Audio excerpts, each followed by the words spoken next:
I am Justin Smith. I'm the president of Midshore Technology Services and our sister company, Blackroot Labs. I actually, for the last 15 years, largely have been working in cybersecurity.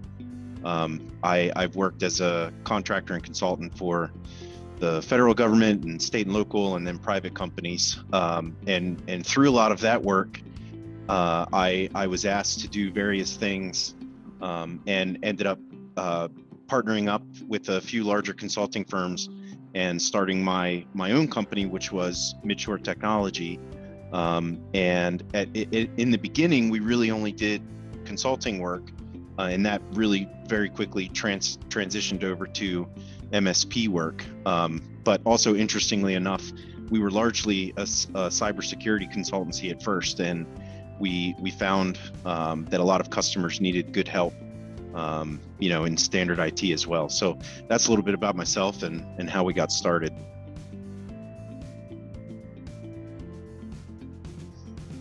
Well, to me, that's a pretty tough question to answer. I think, if you go back 10 or 15 years or so, there were a lot of ways that you could differentiate yourself from other MSPs in the business. But now with the way that, PSAs and RMMs and all of those various things, the cost has come down a lot amongst many of the platforms. And the tools, there's just tools everywhere readily available. Technology wise, I would say that we're the same as any other MSP out there.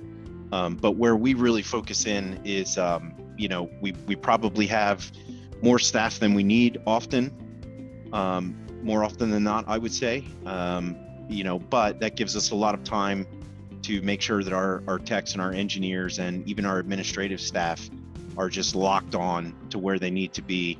And also, some of the feedback that we get is that customers don't like it when they call in and get a different person.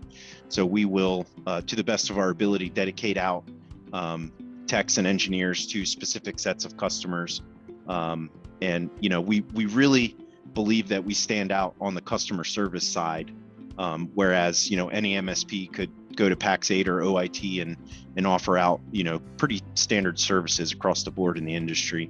So we focus on customer service and getting things done that way.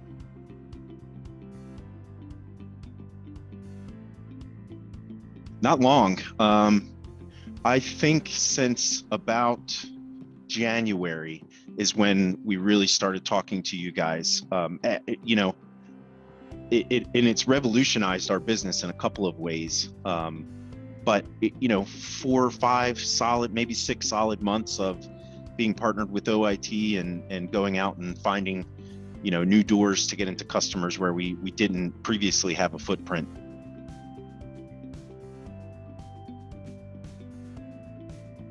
In the beginning, I thought that it would be something to increase our, monthly recurring revenue a little bit. And initially, I was very focused on becoming a white label partner of OIT. And I've realized over the last couple of months of selling it that, whether or not we end up going in the direction of white labeling or not, it's not even needed. The commissions that we get from OIT are great. They weren't much in the beginning because we didn't have many customers, but really the value in partnering with OIT is the fact that, especially if you look at where our business is geographically. So we are in Maryland, but there's Baltimore, there's DC, there's Northern Virginia, there's probably 20 businesses or more in a square mile radius in those markets. But where we're physically located is on the other side of the state in what we call the middle of the cornfields and the sticks and the woods. There's not many customers out here. And in that same breath, especially over here on the Eastern Shore, a lot of our client base and potential client base, once they find an IT partner, whether it's their cousin, their brother, or a larger firm or even a smaller MSP, they never break ties with those companies. Most of the customers that we're trying to get right now have been doing business with their current MSP, be it very small or large, for at least 10 years. So OIT and the introduction of VoIP has enabled us to open doors into businesses without trying to sell them our MSP portfolio. We're just selling them a phone service. And then from there, we hook and we expand. It's really pretty cool. And like I said, it's revolutionized our business because we were hitting firewalls everywhere in terms of finding new untapped, well, there really are no untapped markets, but finding new customers that we couldn't get to talk to us. Now they're talking to us. It's really been pretty cool to see it happen. Just over offering phone service, it's been great.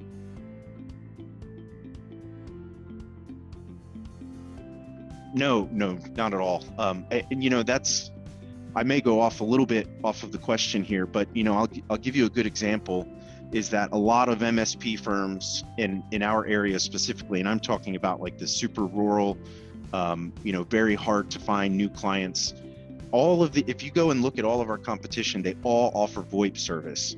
But there is a major difference between selling OITVOIP and selling VoIP service. And just one of the examples is so we're one of, I think, 4 or 5 of the larger MSPs here in our market. And all of them sell VoIP services, but all of the other companies sell, they'll go out and they'll buy an Avaya system or something like that, and then they'll do all the wiring. It's all physical PBX hardware at the customer site. So the cost is double or triple what it is with deploying a cloud-based system like OIT. The last client that we're still working on rolling it out for them right now, but they received a couple of other quotes that range from somewhere between $20,000 and $38,000 to get, I think it's at the end of the day, probably around 35, 40 extensions deployed. And we came in with OITVOIP at, it was like $11,000 or $12,000 for phone hardware, for all of the extensions in the first month. I mean, when we gave them that quote, they looked at us and said, what is the disconnect here? We need to do an apples to apples. And I said, well, your apples to apples this is cloud, and that is them, spending countless hours deploying actual hardware to your site. So just the price point alone, it doesn't do it any justice, because there's so many features packed into OIT that, an on-prem VoIP system has, but are extremely difficult and require a lot of engineering hours to get deployed. So, I mean, the headwinds are incredible right now with OIT in our company.